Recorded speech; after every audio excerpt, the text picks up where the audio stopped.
Hey guys, it's Jeremy here on Metal Music Meltdown, back with another video. What I have for you today, guys, is the next installment of my favorite albums of each year. I started back in 1970, where metal all began, and working my way through till present day, 2021. And we are currently at the new decade, 1980.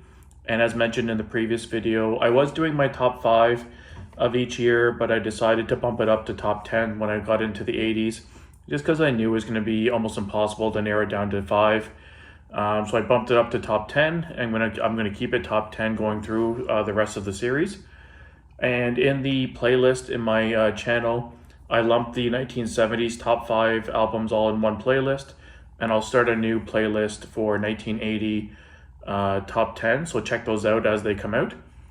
And if you're new to the channel, welcome. If you enjoy these type of lists and this kind of type of content, please give the video a thumbs up and join the family down below. And let me know in the comments what your favorite albums of 1980 are. There's some really iconic albums out this year, but there might be some I missed, or maybe some bands I'm not familiar with. So definitely leave a comment down below and let me know. So let's jump right in, guys. Before we begin, I had to say, looking at this year as one of the greatest years of metal. My top 6 albums, I'd say, are 6 of the top 50, 100 for sure, maybe 6 of the top 50 metal albums of all time. That's how good they are. There is some of the most iconic metal albums that are so recognizable and just classics of all time metal. And I couldn't believe so many came out in the same year. And I know the next couple of years is kind of the same thing. I think 82 is another big year that had a lot of iconic albums. But anyways, guys, let's jump right in. So at number 10, I had Cirith Ungol's Frost and Fire. This is their debut album. Cirith Ungol is more like a traditional heavy metal band. They got some doom metal tendencies and a little bit more aggression to them. I really like this band. They had a few albums out back in the early 80s, and then they had a huge gap, and then they released another album a couple years ago, which I really enjoyed as well. Some people don't like the vocals on this band. They are a little bit unusual, but I don't mind them. I think they suit the music, and it's a great album, great debut. So definitely check it out. And at number 9, I have Rush, and it was Permanent Waves. Love Rush, fucking Canada, one of my favorite prog metal bands of all time. They have some really good prog music and some heavy stuff as well. Permanent Waves is a great album. It's their 7th studio album. Some notable songs from this that I really enjoy.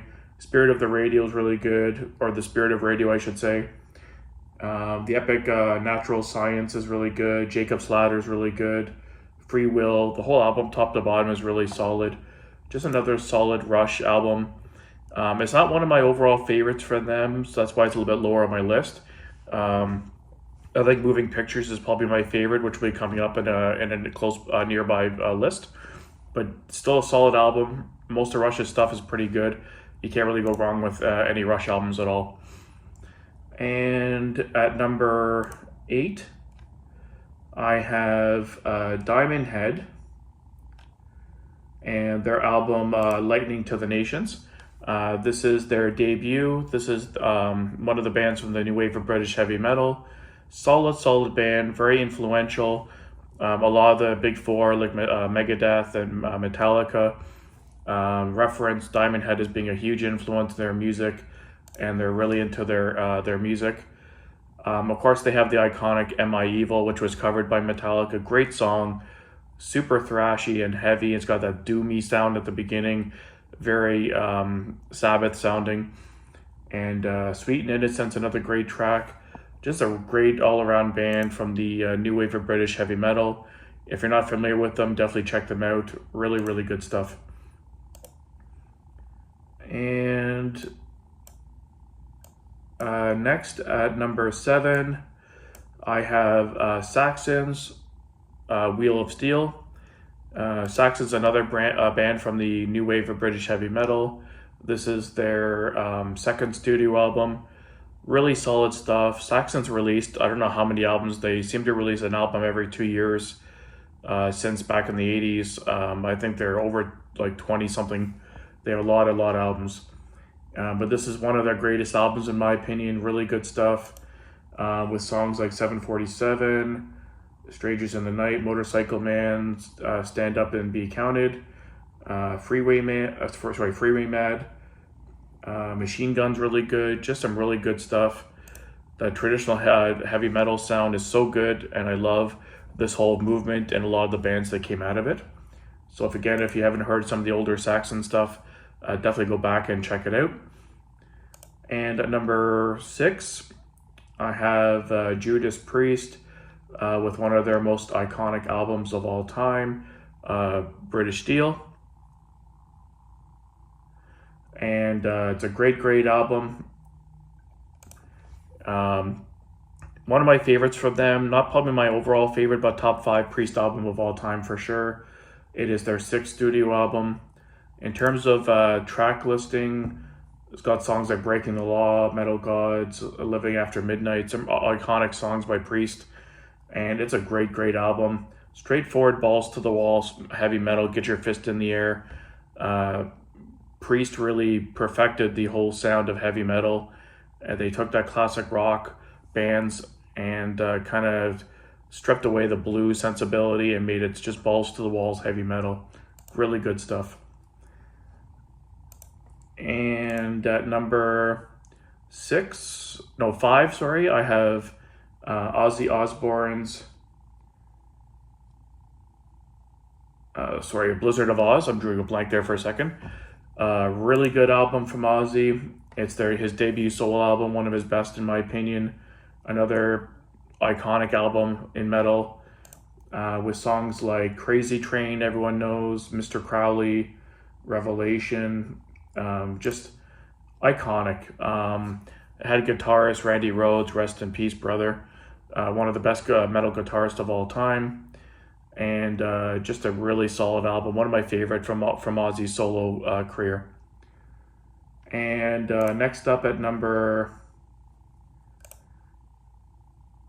at number 4, I have Motorhead's Ace of Spades, one of my all-time favorite bands of all time. Fucking love Motorhead, rest in peace, Lemmy. Actually, all 3 of the original guys have passed now, but it's an iconic album with. The title track is so iconic. I never get sick of it. It's one of those songs you really should be sick of by now, but I just never ever get sick of it. It's amazing. It's probably not my favorite Motorhead album of all time. It's in my top 5 for sure. But some iconic songs, such as again the title track, "Love Me Like a Reptile," Jailbait, Fire, Please Don't Touch. Just some really good songs on there. Really solid stuff, top to bottom. Definitely check it out. Most metalheads have heard Ace of Spades. It's an iconic album, but it's a great album. And at number 3, I have Iron Maiden's debut self-titled, Iron Maiden. The iconic beast of Iron Maiden began in this year. And is when they had Di'Anno on vocals. And I really like the 2 Di'Anno albums. I think he suits it really well. It's got a little bit more of a punk sound. But with some iconic tracks like Prowler, the title track, Iron Maiden, Phantom of the Opera, Sanctuary, Strange World. Just some of my all-time favorite Iron Maiden songs. And it sounds so good. The galloping beat and the bass line from... the bass line in the music is just so iconic, and it stands out really well.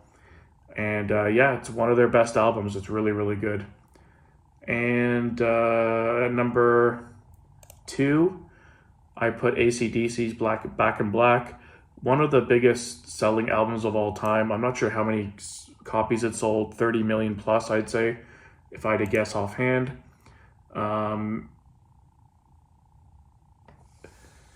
It's their 7th studio album, following up Highway to Hell.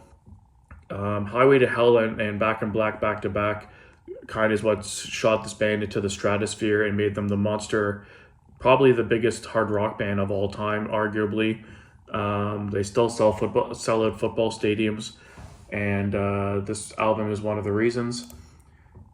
With some really iconic songs: "Hell's Bells," "Shoot the Thrill," the title track "Back in Black," "You Shook Me All Night Long," "Rock and Roll Ain't Noise Pollution."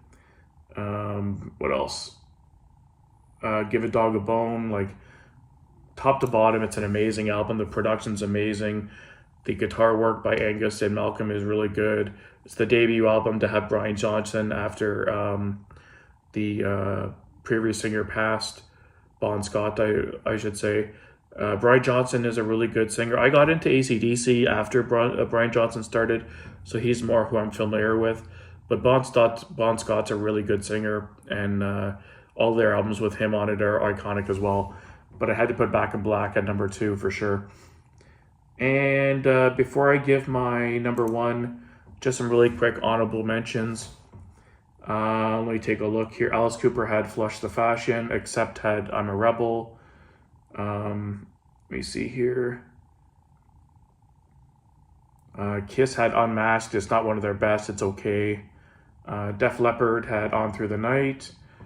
Crocus had "Metal Rendezvous," which is a good album.